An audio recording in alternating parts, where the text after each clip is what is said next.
यदि आपका डॉक्टरी चेकअप हुआ होगा तो डॉक्टर ने आपसे यह सवाल भी अवश्य किया होगा कि पाद ठीक से आता है या नहीं, क्योंकि डॉक्टर जानता है कि पाद चेक करने की अभी तक कोई अल्ट्रासाउंड या एमआरआई जैसी मशीन नहीं बनी।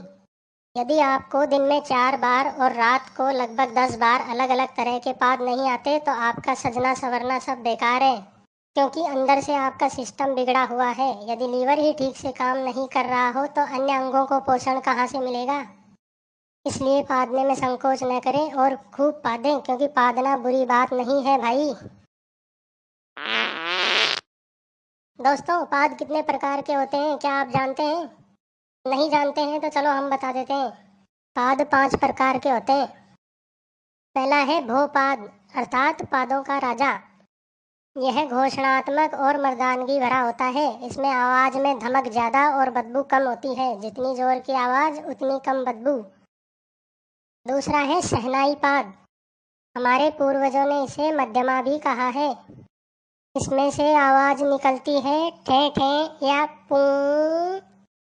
तीसरा है खुरचनी पाद।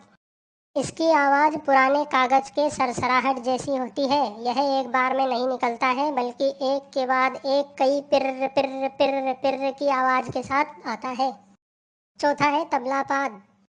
तबला पाद एक फट की आवाज के साथ आता है। यह अपने मालिक की इजाजत के बगैर ही निकल जाता है, और अगर हम लोगों के बीच बैठे हों तो हास्य के पात्र बन जाते हैं। पांचवा है फुसकी पाद। यह एक निशब्द बदबू बम है। क्योंकि इसमें आवाज नहीं होती, इसलिए ये पास बैठे व्यक्ति को बदबू का गुप्त दान देता है, और दाता अपनी नाक को बंद करके नहीं पादने का दिखावा करता है। लेकिन आप कुछ ना बोलें, केवल जापानी कहावत जो बोला सो पादा याद रखें। इससे दाता स्वयं ही पकड़ में आ जाएगा। अब अपने पाद की श्रेणी निर्धारित करते हुए पाद का आनंद उठाइए और जमकर बेझिझक और खुलकर पादिए। और अंत में अपनी हंसी रोक पाओ तो बोलना। बहू बरामदे में बैठे ससुर के पास खाली चाय का कप लेने गई, तो कप लेने के लिए जैसे ही झुकी तो बहू का पाद निकल गया। बहू शर्म के मारे बिना कप उठाए ही वापस जाने लगी, तो ससुर ने आवाज लगाई, बहू यहाँ कुछ काम था या सिर्फ पादने ही आई थी?